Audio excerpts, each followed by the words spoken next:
دا راته ووایه چې ته په دې اخبار پوهېږې چې هر وخت یې په سینه پورې کلک نیولي مړه تصویرونه پکې ګورو. تصویرونه؟ او که نه په اخبارو خو زمونږ کشر خان هم سم نه پېږي، ټوله ورځ پکې تصویرونه سیل کوي. راشه وګوره که نه. پرېږده مړه شرمېږم نه چې ټوله ورځ د پردو تور سرو مخونو ته ګورې. ته ملا ځان ته ځوان وایې. ښه چارې سکنجه بینه ته مشې توتي ګله توتي ګله مخ نه راښکاره کوې. په ریشۍ نه جوړ توتي جوړ کړه پنجرې ته یې هوا اچولې. زمونږ خو کارونه زیات شوي دي که نه. د لندن بیبي کور کې ماشومانو ته سبق ښیي، زمونږ پې ډیوټي لګېدلې ده. دا لا بېل شرم دا شته مدرسې چې اصلي کې چې اوس مو راته لا په کورونو کې مدرسې شروع کړي. د لندن د خانانو هم څه بل څه روزګار نشته. د لندن بیبي ورته انګریزي ښیي. انګریزي؟ داسې کاپر انګریزي چې هلکه توتي ګل نو خو زمونږ خان جرات خان هم دا چکر شوی دی او ځان سره یې ګفټونه د وړي ګفټونه. چاته وایمه ګفټونه یې ځان سره واپس راوړه. دا دې څه ووایي؟ او خان دی چېرته؟ چاته وایمه زه تې په یوه راووتم او په بله. وایي داسې وشو؟ تفوس مه کوه خو بس غرق شوم او پیسایه ځای غرق شوم. تا خو دا څیزونه بیا راوړل؟ 500 روپۍ مې بېلې ډوبې شو، ډېري راته بېله وخوړه. دا ډایري سي د مراد علي پلاره؟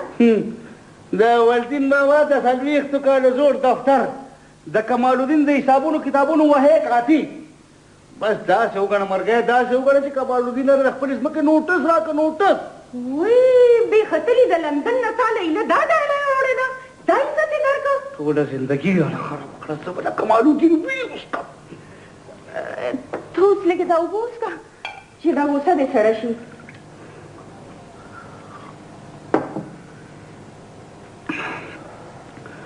په ځان نه پوهېږم چې څه وکړم. که ته په ځان پوهېدې نو د خپلې مخې به دې دا څیزونه نه وړل. ما دا هر څه خو دې راباندې قناویا تصویر کړي وو. لا یو ډبې پکې ته ځان سره سنبال ایښې وې. څه چلو شو دادا؟ چل دا چې زغره وده خپل ګفټونه وروړه زما لوټونه زما 500 روپۍ. تا سره د خپلو روپو فکر دی هم هم سره د خپل عزت. زه ورځم ته پې ورځم. ته چېرته ورځې مراد علي بچې؟ د شمشیر علي دې کور ته چې هر څوک مخ لړو دغه سر به یې مات کړی. وایي کمکله د سپیاکو په جنګ کې خلک سرونه نه ماتوي. دا د سپیاکو جنګ دی مورې. زما زړه غوښ شو اوس وځېدلم. زما زړه نو خړې خېجي. زما مېرې مورې مېرې لکه مېرې مې کوه خو راټول کړه دا ډبې صاحب اوس غلبه ورسوی خپل ځای ته شابه. د دې ډبو ځای ما ته معلوم دی، دا به زه ځای ته رسوم. ته چېرته؟ ته ورځه خپل کار کوه. دا د زنانو کارونه دي، دا به زه وړم. نه ته به یې چېرته چا له وړې؟ و کمال الدین لالا خپل انګور له. دا زما ډبې هم ورسره کېږده مورې. ستا ډبې؟ او که نه زما مېرې مورې زما مېرې.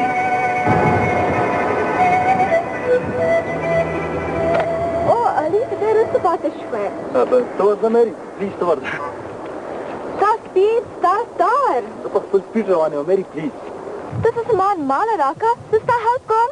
نه بس ستا هیلپ به هم دی چې ته مانه لږه فاصله کې ځه. اصله ته زما سره یو ځای ولې ناځې؟ اوهو ته تا څنګه پوهې کړم مېري په دې پکنیک سپاټ باندې ما خپل څه بلد کسان ولیدل زما دوستان. ستا فرینډز دا هغې ما سره انټروډیوس ولې نه کړل؟ موږ د لوږې مرو او تم سر ته پراټې لټې.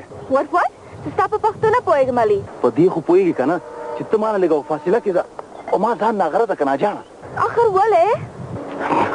ګوره که دې خلکو ته پته ولګېده چې ما سره د کور خلک راغلي نو په شرمونو به وشرمېږم. د کور خلک؟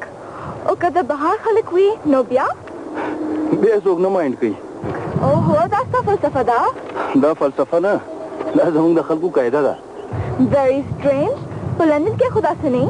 ته اوس لندن پرېږده هغه پلوشه جیمې څه شو چې کور ته ځو ناوخته شو. ته څه اورې پلوش؟ دا فضا دا غرونه دا ټریز دا سینیک بیوټي او دا د نیچر اوازونه ته اورې پلوش؟ ته څه یادې؟ نو خو به د چنچڼو اوازونه اورم. د چنچڼو په دې اوازونو کې هم د مینې نغمې پټې دي ډابو په دې شور کې هم تمنې طوفانونه پټ دي. تا ته څه یادېږي پلواش؟ ما ته خو بس غټه بیبي یادېږي. تاسو پرې د پاسه ماښام کو د غټې بیبي په زړه تیاره راغلي. غټه بیبي ټول رومانس دې برباد کو پلواش. د ټول کور به موږ ته سترګي. نو بیا چېرې م تاسو سره را نه شم. روکم پکنیک شه. اخه بیرې څه شوه؟ هغې غټې روان دي. خو د هغې د راتلو نه مخکې زه ستا یو فوټو اخیستل غواړم. تصویرونه؟ ما چېرې تصویرونه نه دي ویستي. په تصویرونو کې ګناه وي. خو دا زما ارمان دی زه به ستا فوټو اخلم. داسې نه شي کېدی. چې داسې نه شي کېدی نو زه به د هغې غر نه ټوپ کوم ځان په مړ کړم. هغه ولې؟ ځکه چې رومیو د جولیت دپاره ځان قربان کړی و. هغه څوک و؟ د انګریزانو مجنون. مجنون خو لیونی خو ته خو روغ یې که نه؟ پلوش دا پټه د چا شوه؟ ته ته یې وطن پاټونه خو سم لیونی کړه. یا غټې بیبي دا به څه کېږي؟ چې هر څه کېږي خو زما د ستا په سر قسمي که ستا فوټو مې وانخیست نو زه به ځان مړ کړم. شابه زر فیصله کوه. فیصله؟ او ښه ده زه ستا عزت پوره کوم خو زما تصویر به هلې خو داسې څنګه؟ داسې. Oh, it is very natural. It is very beautiful. Smile, please.